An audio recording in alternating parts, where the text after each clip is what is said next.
hari ini Roh Kudus memberi kita tema untuk kita belajar tentang berharap, supaya kita punya atau memiliki pengharapan. Saudara, dengarkan kalimat ini.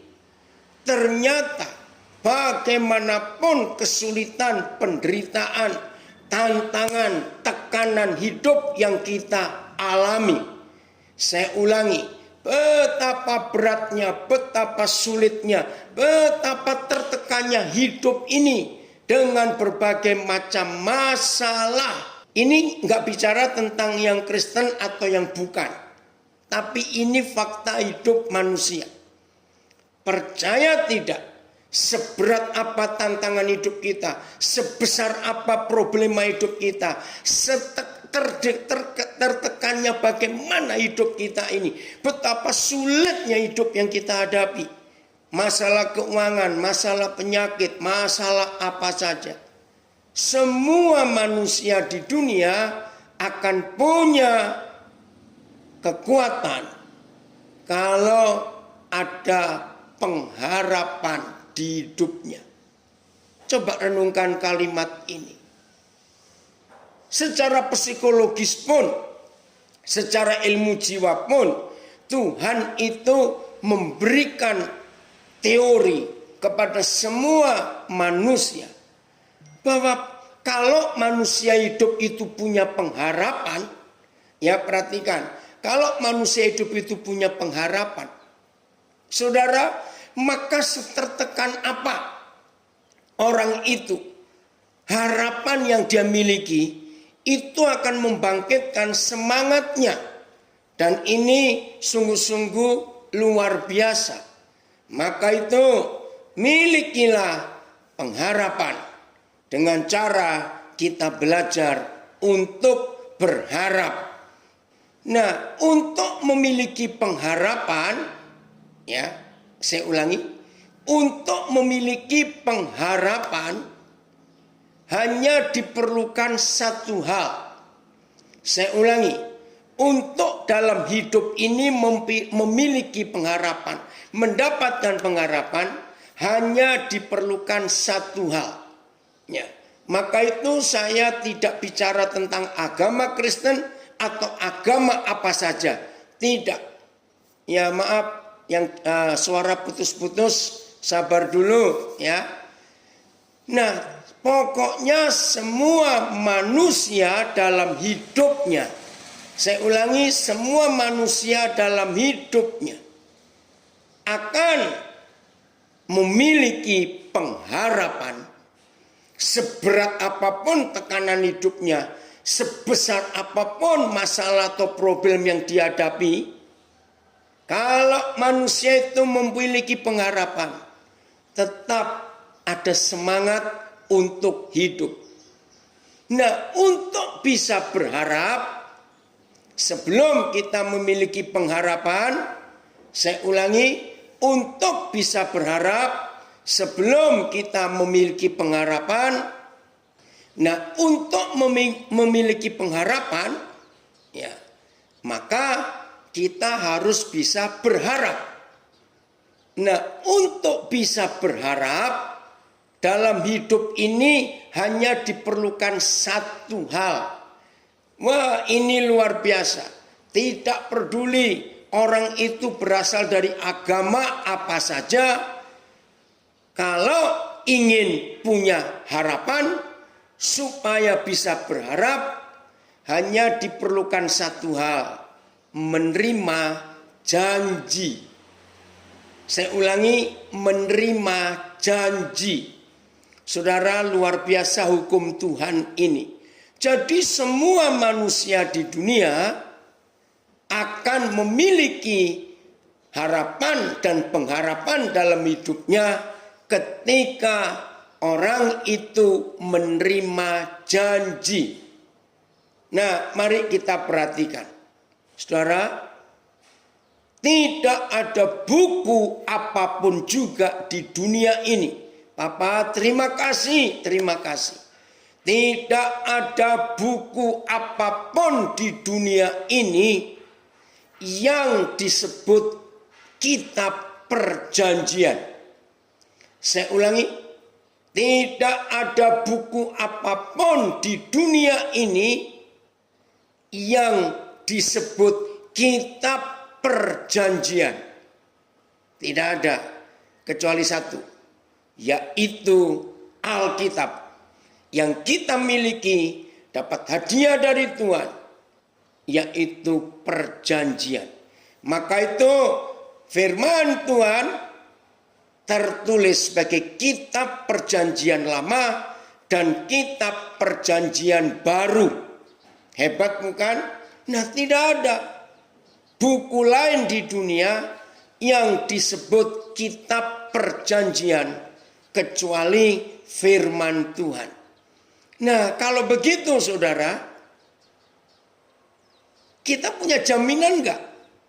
Karena kita punya kitab. Bayangkan, setebel ini. Inilah kitab perjanjian yang Tuhan berikan kepada manusia. Saudara-saudara yang ada di LP, ya, ayo yang ada di LP, percayalah. Kalau saudara percaya kepada perjanjian Tuhan, tetap ada harapan. Bagi saudara-saudara yang sempat kecewa, karena ada orang-orang yang berjanji kepada saudara, mungkin maaf. Dan ternyata mereka tidak menepati janji itu, sehingga saudara putus asa hari ini. Hari ini saudara terima kekuatan baru. Haraplah kepada perjanjian Bapa di surga. Maka perjanjian yang dari Tuhan itu akan meneguhkan saudara. Apa jaminannya? Ya, ini penting. Apa jaminannya? Nah, tolong semuanya yang di Instagram, yang di Facebook, yang di Zoom, yang di rekaman audio, pegang ini. Kita buka kitab Bilangan pasal 23 ayat 19. Kitab Bilangan 23 ayat 19. Kita lihat. Bilangan 23 ayat 19. Benny, siapa yang nampilkan ayat? Oh, Erik. Makasih, Erik. Bilangan 23 ayat 19. Mari kita lihat firman ini. Ya, baik, dari berapa terjemahan supaya kita bisa belajar. Tuhan bukanlah manusia sehingga ia berdusta. Tegas sekali Papa kita. Dia bukan manusia sehingga ia berdusta. Bukan anak manusia sehingga ia menyesal. Bukan. Masakan ia berfirman dan tidak melakukannya, atau berbicara dan tidak menepatinya. Saudara bayangkan, kalau Papa kita saja menyatakan fakta ini, dia menjamin yang dia katakan, yang dia ucapkan, yang dia sampaikan kepada umat manusia. Tolong, bukan cuma kepada orang Yahudi dan orang Kristen Katolik saja, tidak. Kepada semua umat manusia. Berarti Papa kita enggak pelin-pelan. Papa kita enggak bermulut manis. Terjemahan yang lain. Tuhan bukanlah manusia. Dia tidak akan berbohong. Tuhan bukan anak manusia. Dia tidak akan menyesal. Jika dia berfirman, dia melakukannya. Jika dia berbicara, dia menepatinya. Terima kasih Bapak. Bahwa Tuhan itu bukan manusia yang berdusta. Bukannya ia anak manusia yang bersesalan adanya. Ini terjemahan lama. Masakan ia berfirman lalu tiada disampaikannya, atau berfirman lalu tiada diadakannya. Yang berikut, Tuhan tidak seperti manusia yang gampang menyesal dan suka berdusta. Nah, inilah kita manusia, gampang menyesal dan suka berdusta. Aduh, nggak enak betul karakter kita ini. Tapi memang begitu. Ya, saya lanjutkan. Bila Tuhan berjanji, ya pasti ia tepati. Bila ia berbicara, tentu akan terlaksana. Saya suka terjemahan bahasa Indonesia sehari-hari. Saya baca lagi ya. Tuhan tidak seperti manusia yang gampang menyesal dan suka berdusta. Itulah kita. Ampuni kami Tuhan. Bila Tuhan berjanji, pasti ia tepati. Bila ia berbicara, tentu akan terlaksana. Tuhan bukanlah manusia sehingga dia berdusta. Juga bukan seorang anak manusia sehingga dia menyesal. Apakah setelah dia berfirman dan dia tidak melakukannya? Jadi saudara, Papa kita itu tidak pernah pelin-pelan, tidak pernah berbolak-balik lidah. Dia menepati apa yang dia janjikan. Saya akan baca tadi terjemahan FAYH. Ya, Tuhan bukan seorang manusia yang suka berdusta. Ia tidak akan berganti pikiran seperti kebiasaan manusia. Pernahkah ia berjanji tanpa menepatinya? Ini terjemahan FAYH. Saya baca lagi terjemahan MELT. Tuhan bukanlah manusia sehingga dia berdusta. Juga bukan seorang anak manusia sehingga ia menyesal. Apakah setelah dia berfirman dan dia tidak melakukannya, dan setelah dia berbicara maka dia tidak menegakkannya? Jawabannya tidak mungkin. Terjemahan yang berikut. Tuhan bukanlah manusia sehingga ia berbohong. Bukan Bani Adam. Oh, ini istilah Bani Adam, yaitu kita. Sehingga ia menyesal. Jika ia berfirman, masakan ia tidak melakukannya? Jika ia berbicara, masakan ia tidak melaksanakannya? Terima kasih Tuhan untuk janji yang luar biasa itu. Nah, ini ada yang memberikan bahasa Jawa. Saya baca ya. Yehuwa dudu manungso sing seneng doro, ya, arti seneng bohong. Lan gampang suloyo. Yang Yehova janji mesti ditetepi.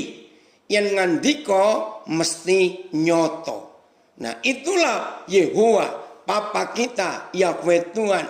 Wah, ini luar biasa. Baru satu ayat yang kita temukan dalam Bilangan 23:19, baru satu ayat. Dan ada banyak jaminan yang lain lagi dalam hidup ini yang Papa sediakan di kitab suci kita, kitab perjanjian itu, bahwa Tuhan tidak pernah berbohong.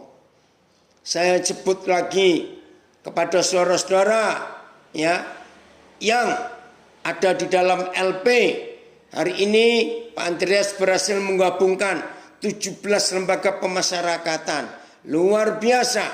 Jangan lupa nanti 5 April ada 50 lembaga pemasyarakatan yang ada di Indonesia. Kita akan rayakan Paskah, kebangkitan Yesus bersama-sama. Nah, saudara, kalau ada di antara saudara sedang kecewa hari-hari ini, lagi sekali yang di dalam LP, karena ada manusia yang berjanji, ada orang yang berjanji, ternyata orang itu tidak menepati. Ampuni mereka, maafkan mereka.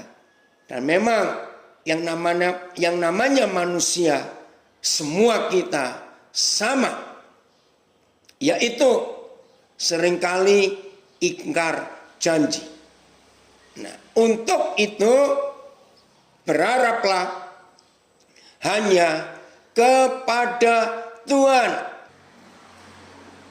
Jadi saudara-saudara yang di LP, ya, percayalah masih ada pengharapan di dalam Tuhan yang berjanji setia, ya, yang berjanji akan serius menetapkan apa yang dia ucapkan. Nah, sekarang kita belajar bagaimana cara kita bisa sabar menantikan penggenapan perjanjian Tuhan dalam hidup kita. Ada syarat-syaratnya, ada kondisi yang harus kita perhatikan. Ketika Tuhan sudah berjanji dalam hidup kita, maka Dia pasti menepati asal kita mentaati semua hukum-hukumnya, semua peraturannya, semua ketetapannya. Sama seperti siapapun juga yang memberikan janji kepada kita, pasti ada syarat dan kondisi yang harus kita lakukan dalam hidup ini. Mari kita lihat kisah ini supaya masing-masing kita mentaatinya. Yohanes pasal 8. Yohanes pasal yang ke-8. Yohanes pasal yang ke-8. Penting sekali untuk kita perhatikan ini. Hari itu ada seorang perempuan yang ketahuan berbuat zina. Maka para ahli Taurat, imam-imam, sadis sekali. Mereka melemparkan perempuan ini, sadis, membuang perempuan ini di hadapan Tuhan Yesus dengan tuduhan yang menakutkan. Mulai ayat yang ke-7, Erik, Yohanes 8, mulai ayat yang ke-7. Kita akan lihat ayat ini. Nah, ketika hari itu perempuan ini menunggu nasibnya, hidup atau mati, hanya dengan satu kalimat atau satu kata yang Tuhan Yesus ucapkan. Hanya menunggu satu kata atau satu kalimat saja, saudara, habis hidupnya. Maka itu ketika para ahli Taurat, imam-imam begitu jahat ingin membunuh perempuan ini dengan arogansi kesombongan para umat beragama itu. Aduh saudara, kalau mendengar kata ahli Taurat, kalau mendengar kata imam-imam, kalau mendengar kata orang Farisi, di Indonesia juga banyak. Saya tidak tahu siapa yang beberapa hari terakhir ini, 1-2 hari terakhir ini ngikuti berita di salah satu kabupaten di Sumatera Utara. Ada 4 tenaga kesehatan yang diperkarakan di pengadilan hanya gara-gara urusan memandikan mayat. Coba bayangkan, agama itu jahat sekali. Agama itu sadis.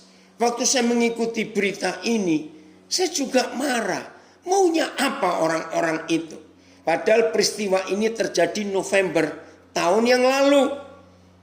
Nah, ada pasien meninggal, perempuan, karena COVID.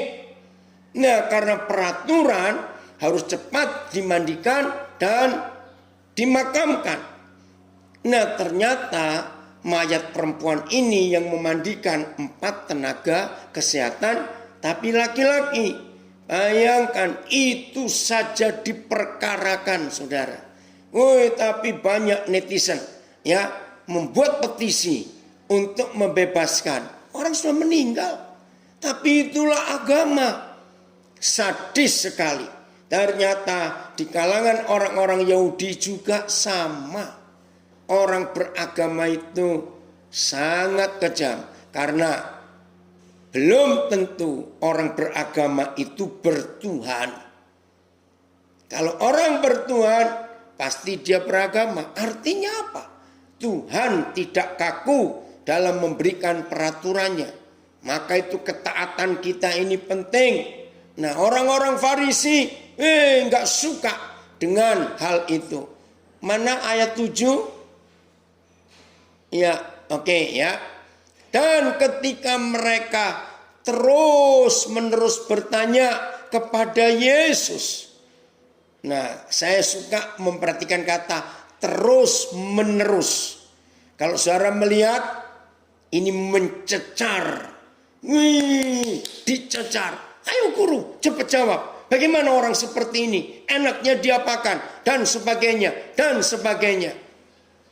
Lalu Yesus bangkit, berdiri, berkata kepada mereka, barang siapa di antara kamu tidak berdosa, hendaklah ia yang pertama melemparkan batu kepada perempuan ini. Wih, luar biasa.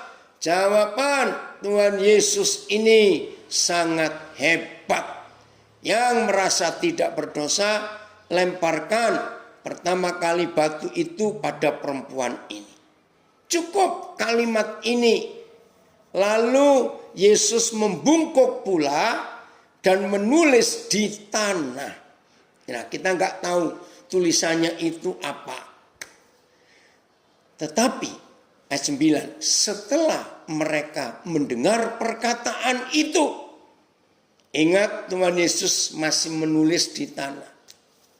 Pergilah mereka seorang demi seorang, mulai dari yang tertua. Akhirnya tinggallah Yesus seorang diri dengan perempuan itu yang tetap di tempatnya.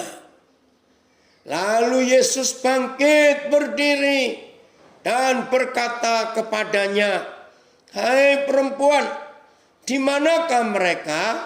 Tidak adakah seorang yang menghukum engkau? Oh saudara, kalau kita memperhatikan kisah ini, sungguh-sungguh menegangkan. Kenapa? Karena perempuan ini sudah siap. Entah mau terjadi apa. Maaf ya, saya mendramatisir ini. Mungkin sambil dia gemetar ketakutan. Dia menunggu batu pertama kena ke tubuhnya. Begitu dia merasakan batu pertama kena ke tubuhnya, karena Tuhan Yesus berkata, siapa yang merasa tidak berdosa, lemparkan dulu batu itu kepada perempuan ini. Bayangkan ya, dia menunggu sambil gemetar, mungkin tutup mata, mungkin melirik-melirik sebentar, siapa ini, batu dari mana? Tapi luar biasa, tidak ada seorang pun di antara mereka yang melemparkan batu. Akhirnya tinggal berdua saja, Tuhan Yesus dengan perempuan itu, enggak ada yang lain. Ketika Tuhan Yesus tanya, mana yang lain? Jawab perempuan itu, maaf. Lalu yang membungkuk pula dan menulis di tanah. Tapi setelah mereka mendengar perkataan itu, pergilah mereka seorang demi seorang, mulai dari yang tertua. Akhirnya tinggallah Yesus seorang diri dengan perempuan itu yang tetap di tempatnya. Saudara, kalau ada kalimat tetap di tempatnya, berarti perempuan itu membeku. Ngerti ya kata membeku? Ketakutan. Wih, ngeri sekali. Kalau kita melihat kalimat ini, bagaimana perasaan perempuan itu. Maka itu saya katakan tadi, cukup satu kata saja. Lempar. Aduh, mati dia. Ya, kenapa ini dilapas? Tidak kedengaran. Bagaimana suara yang lain dari Zoom? Ini yang dilapas perempuan tidak kedengaran. Oke, saya lanjutkan. Lalu Yesus bangkit berdiri dan berkata kepadanya. Bagus ya, oke. Apa yang dikatakan Tuhan Yesus? Ya, ntar.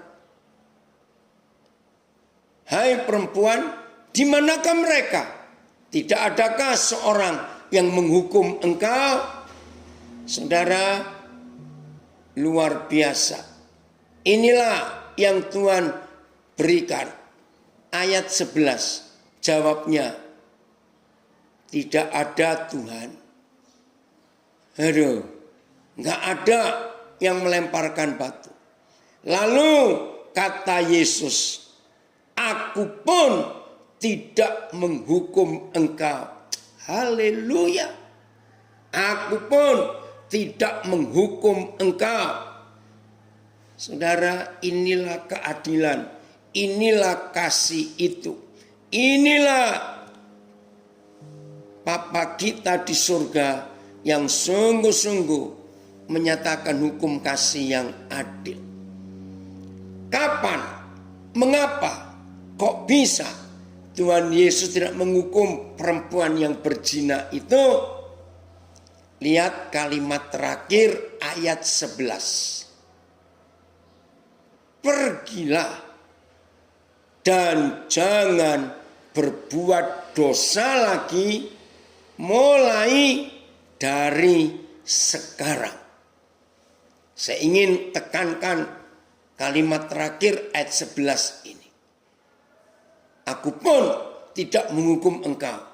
Persyaratannya, pergilah dan jangan berbuat dosa lagi mulai dari sekarang. Sebelum tadi kita baca Yohanes 8, kan kita diskusi begini. Sekarang kita percaya bahwa perjanjian Tuhan yang tertulis di kitab perjanjian lama dan perjanjian baru itu tidak mungkin tidak terjadi. Oke? Tidak mungkin tidak terjadi. Pasti terjadi.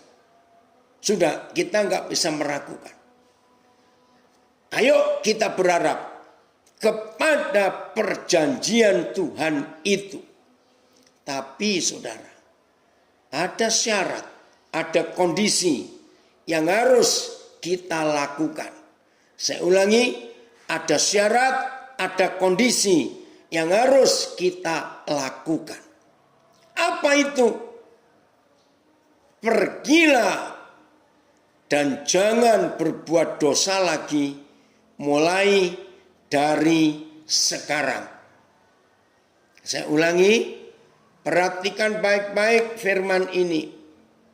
Roh Kudus tolong kami untuk kami mampu melakukan apa yang Tuhan Yesus katakan dalam hidup, supaya kami memiliki semua janji yang Tuhan berikan kepada kami. Dan ketika kami memiliki janji yang Tuhan berikan, maka kami memiliki pengharapan dalam hidup. Terima kasih dalam nama Yesus. Persyaratannya sederhana.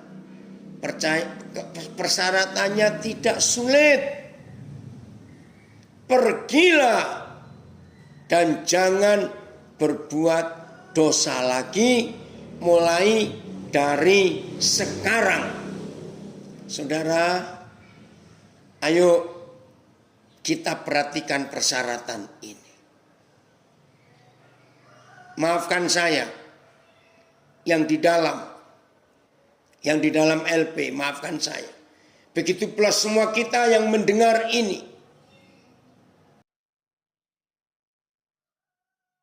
Bisakah Tuhan mempercayai saudara dan saya? Saya ulangi, bisakah Tuhan mempercayai saudara dan saya? Untuk mulai sekarang, kita tidak jatuh lagi di dalam dosa yang sama. Nah, yang tahu itu hanya diri kita masing-masing. Dengan Tuhan tentunya. Pasti bisa. Ada janji Tuhan, ada firman Tuhan, ada kuasa Roh Kudus yang menjamin kita, yang menolong kita, yang memampukan kita, yang membuat saudara dan saya pasti bisa. Karena penyertaannya itu sungguh luar biasa untuk kita semuanya. Maka kalau dalam hidup ini saudara, kita mempercayai Tuhan untuk bisa mengerjakan hal-hal yang mustahil untuk kita. Kalau kita percaya ya, maka hidup ini luar biasa. Dan hari demi hari kita bisa menikmati perjanjian Tuhan itu. Terima kasih Bapak. Maka itu renungkan. Berjuanglah, berjuanglah, berjuanglah, berjuanglah. Untuk tetap hidup di dalam perjanjian Tuhan ini. Maka itu di firman Tuhan tertulis, selama kita masih mentaati apa yang Dia katakan kepada kita, perhatikan kalimat ini, selama saudara dan saya masih mentaati apa yang Tuhan katakan kepada kita, maka sepanjang ketaatan kita itulah janji-janji Bapa kita itu masih berlaku. Terima kasih Tuhan. Ini dijamin selama saudara dan saya mentaati apa yang tertulis di dalam kitab perjanjian ini, maka selama itu juga perjanjian Tuhan masih berlaku sepanjang umur hidup kita. Nah, saya pakai kalimat ini. Kurang enak apa hidup sebagai anak-anak Bapa di surga? Kurang enak apa? Inilah jaminan yang Tuhan berikan kepada kita. Nah, ternyata kalau saudara dan saya bisa hidup seperti janji-janji Tuhan ini, saya ulangi, kalau saudara dan saya bisa hidup seperti janji-janji Tuhan ini, maka yang menikmati janji-janji Tuhan itu bukan hanya kita sendiri, tetapi orang-orang di sekitar kita pun akan ikut menikmati janji-janji itu. Ini yang saya kaget saudara. Maka itu saya ulangi. Kalau saudara dan saya memiliki pengharapan karena kita memiliki janji-janji Tuhan, sadarlah dan mengertilah bahwa yang menikmati janji-janji Tuhan itu bukan cuma kita, bukan, tetapi orang-orang yang ada di sekitar kita pun bisa menikmati janji itu juga. Ini yang saya kaget saudara. Betapa hebatnya dimanapun kita pergi, dimanapun kita berada, maka janji-janji Tuhan itu akan kita nikmati. Dan orang-orang di sekitar kita pun akan kecipratan, istilah Jawa, akan kena dampaknya. Mari kita buktikan. Kisah Rasul 27. Kisah Rasul pasal yang ke-27. Oh, terima kasih. Saudara-saudara dari LP Pangkal Pinang bisa mendengar suara saya lagi, Tuhan. Terima kasih, Engkau baik. Ya. Kisah Rasul 27.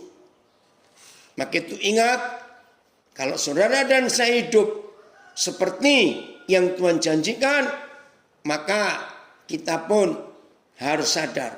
Yang menikmati janji itu bukan cuma kita, tapi orang-orang di sekitar kita. Mulai ayat 20 19, Erik. Kisah Rasul 27, mulai ayat yang ke-19. Perhatikan kisah ini. Oh, mulai 18 ya. Karena kami sangat hebat diombang-ambingkan angin badai. Wih, saudara, luar biasa. Sangat hebat diombang-ambingkan angin badai. Maka pada keesokan harinya mereka mulai membuang muatan kapal ke laut. Muatan kapal dibuang termasuk makanan mereka. Jadi nggak ada makanan. Dan pada hari yang ketiga, ngeri. Mereka membuang alat-alat kapal dengan tangan mereka sendiri. Saudara bayangkan, yang pernah naik kapal pasti bisa mengerti situasi ini. Ya, yang belum pernah naik kapal, bayangkan saja. Saudara di sebuah kapal, ya, terus ada angin badai yang besar. Supaya kapal tidak karam, tidak keberatan, maka muatan kapal mulai dibuang. Muatan kapal dibuang, angin badainya pun tidak berkurang. Maka pilihan yang terakhir, dan ini berbahaya, alat-alat kapal mereka buang dengan tangan mereka sendiri. Saudara tahu nggak? Kalau alat-alat kapal dibuang, berarti kapal itu kosong. Tinggal badan kapalnya dengan penumpangnya. Terus, ya sudah, berarti kapal itu tidak bisa dikemudikan. Karena nggak ada alat-alat. Akhirnya mereka menyerah. Tergantung angin membawa mereka kemana. Ngeri. Ayat 20. Setelah beberapa hari lamanya, baik matahari maupun bintang-bintang tidak kelihatan. Bayangkan, jadi siang hari pun gelap. Karena nggak ada matahari. Apalagi waktu malam juga gelap. Karena bintang-bintang tidak kelihatan. Nah, yang belum pernah naik kapal, saya jelaskan. Zaman itu belum ada kompas sehebat sekarang, belum ada penunjuk arah, ini barat, ya timur, utara, selatan. Maka nenek moyang umat manusia pada zaman itu, kalau mereka berlayar tengah malam, bintang-bintang adalah satu-satunya harapan mereka untuk tahu arah ini kemana. Betul ya? Yang pernah naik kapal tahu. Tapi malam pun tidak ada bintang. Alat-alat kapal sudah dibuang semua. Saya nggak bisa bayangkan ngerinya para penumpang kapal itu. Dan angin badai yang dahsyat terus menerus mengancam kami. Saudara perhatikan kalimat ini. Akhirnya putuslah segala harapan kami untuk dapat menyelamatkan diri kami. Ya sudah. Saya tidak tahu berapa orang di antara kita yang hari ini ikut belajar firman ini pernah mengalami seperti kondisi situasi Paulus dengan seluruh penumpang kapal yang mereka dibawa ke Roma. Nah, saudara dari LP, ya coba Erik bacakan ayat 1. Ini bukan kapal pesiar, saudara, bukan. Ini kapal narapidana. Ada Erik ayat 1. Oke, saya akan baca. Judulnya Paulus berlayar ke Roma. Ayat 1. Setelah diputuskan bahwa kami akan berlayar ke Italia. Kalau mendengar kata berlayar ke Italia bukan turis ya saudara, bukan. Saya ulangi ayat 1. Judulnya menarik. Paulus berlayar ke Roma. Bukan jalan-jalan, bukan tur Itali. Bukan. Ya ini putus-putus terus. Maaf ini sinyalnya.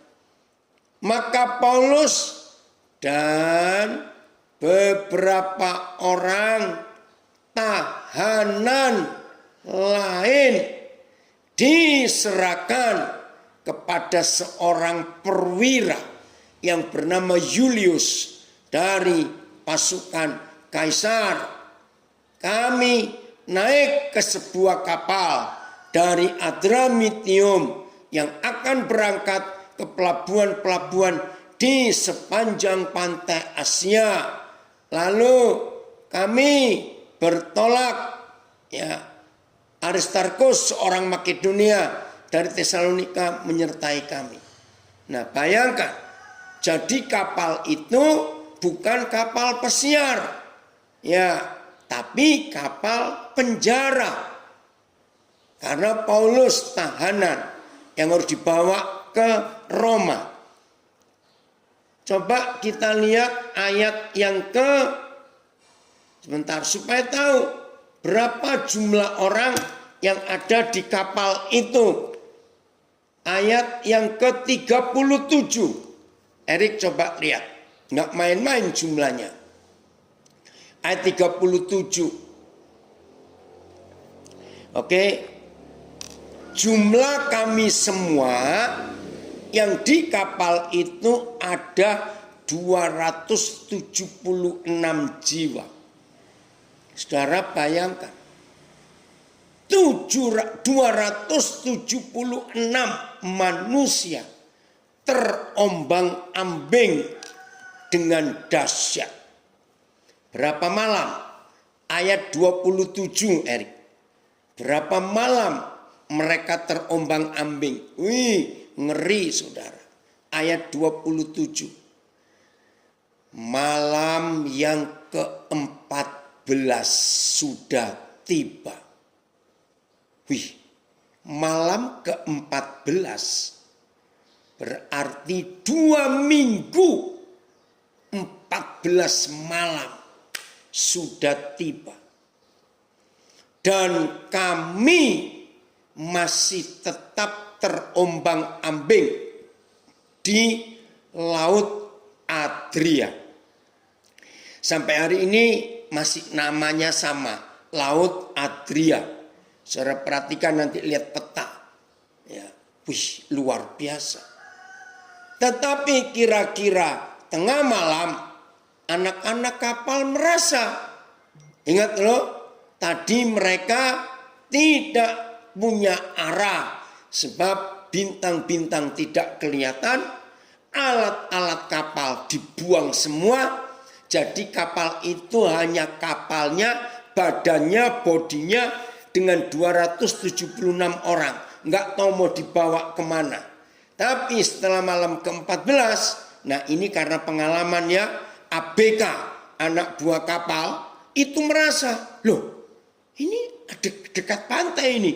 Sudah nggak dalam lagi laut ini. Nah karena mereka orang laut, jadi tahu kapal itu sebentar lagi akan kandas ini.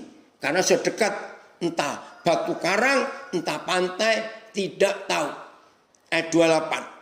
Lalu mereka mengulurkan batu duga. Itu ada alat-alat tradisional zaman dulu.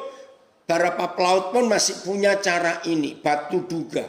Nggak tahu bentuknya seperti apa. Untuk mengukur, ini sudah berapa meter lagi ketemu daratan.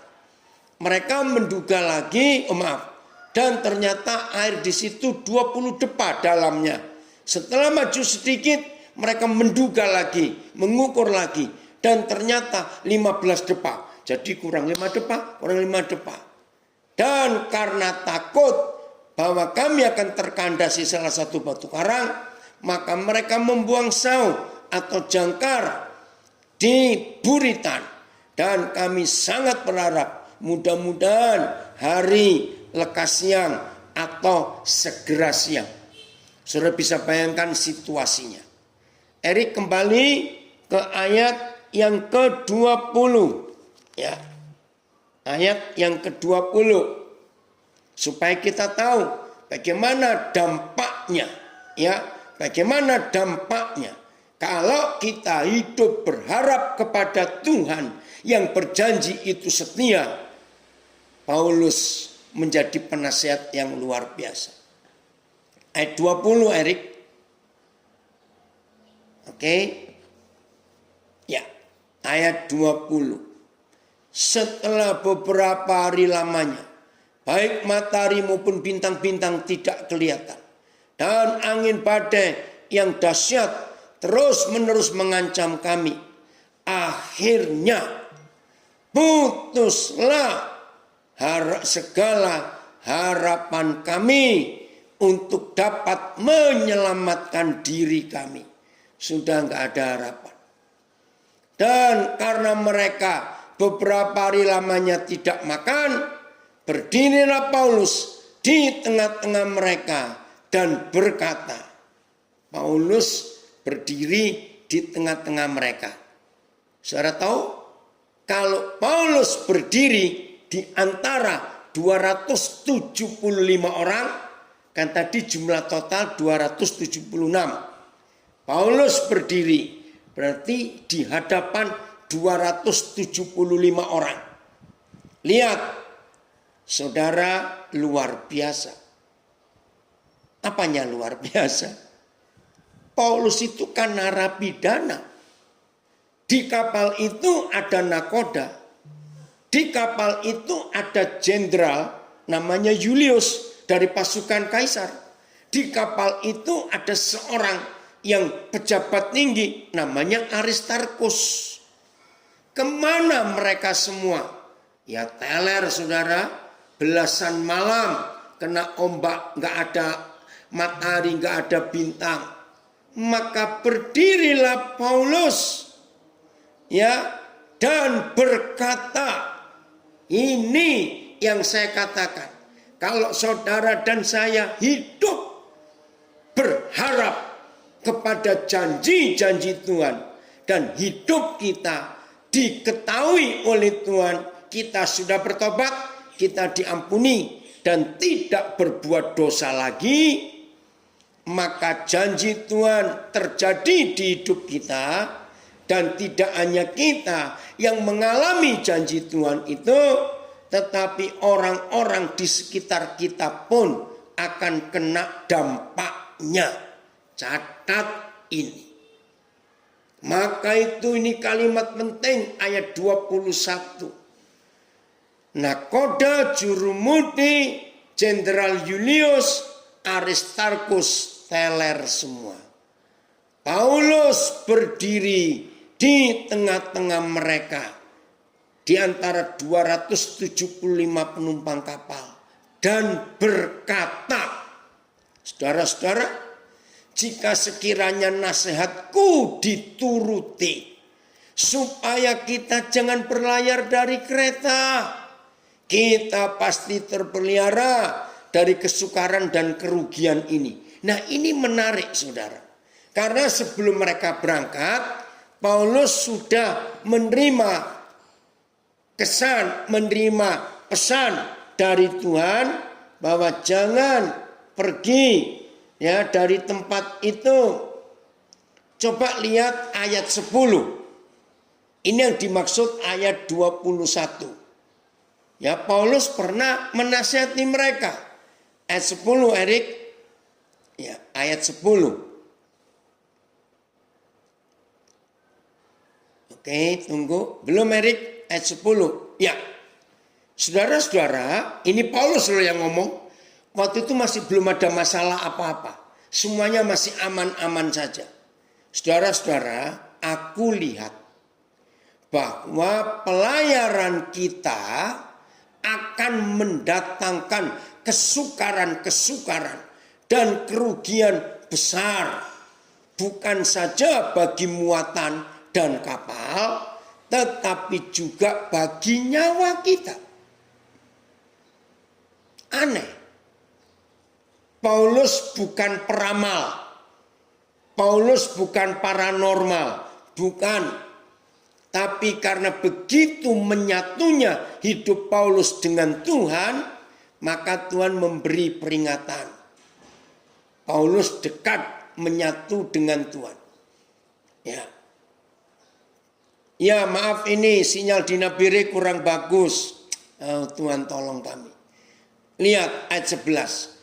Tetapi perwira itu lebih percaya. Siapa perwira itu? Jenderal Julius. Lebih percaya kepada jurumudi dan nakoda daripada kepada perkataan Paulus. Jelas. Apalagi Paulus itu narapidana. Ya, ngapain kamu napi saja kok menasehati kami, jenderal, nakoda, dan jurumudi. Yang gak digubris, gak diperhatikan. Saudara, tapi Tuhan luar biasa. Jelas ya? Kembali ke ayat 21. Ayat 21. Dan karena mereka berapa lamanya tidak makan, berdirilah Paulus di tengah-tengah mereka dan berkata, saudara-saudara, jika sekiranya nasihatku dituruti, supaya kita jangan berlayar dari kereta, kita pasti terpelihara dari kesukaran dan kerugian ini. Saudara perhatikan ayat 22. Roh Kudus, kami ingin mengalami apa yang Paulus alami. Sekalipun kami juga seorang narapidana.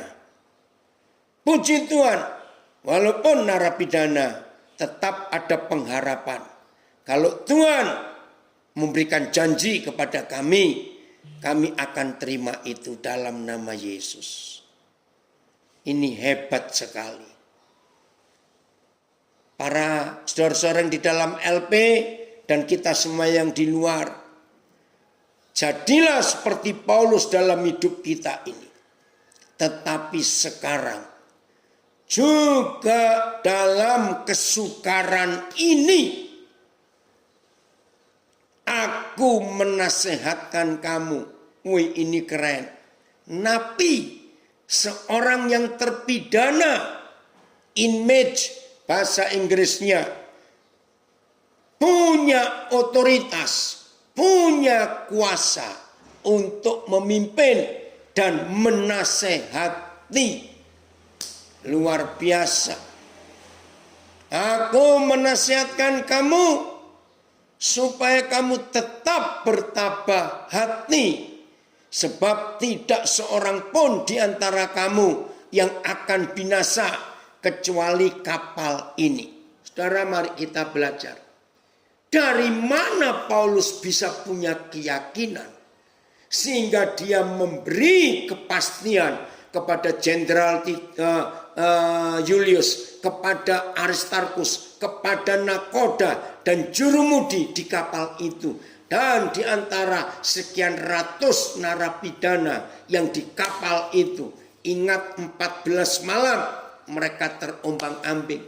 Berani sekali Paulus memberi jaminan bahwa gak ada yang celaka apalagi mati kecuali kapal ini. Jadi Paulus memberi jaminan, memberi pengharapan karena ada yang berjanji. Nah, pertanyaannya, apa jaminan Paulus sampai bisa meyakinkan Jenderal Julius, seorang aristokrat namanya Aristarkus, nakoda dan jurumudi? Lihat ayat 23. Karena tadi malam. Ini luar biasa. Karena tadi malam seorang malaikat dari Tuhan, yaitu dari Tuhan yang aku sembah sebagai miliknya. Luar biasa. Berdiri di sisiku. Lagi sekali saudara-saudara yang di dalam LP, hiduplah seperti Paulus. Punya hubungan yang erat, yang akrab dengan Tuhan. Sehingga Yahweh Tuhan bicara kepada dia di dalam kesesakan yang begitu mengerikan. Karena putusannya cuma satu, hidup atau mati. Diombang-ambingkan seperti itu. Siapa yang kita harapkan dalam hidup ini?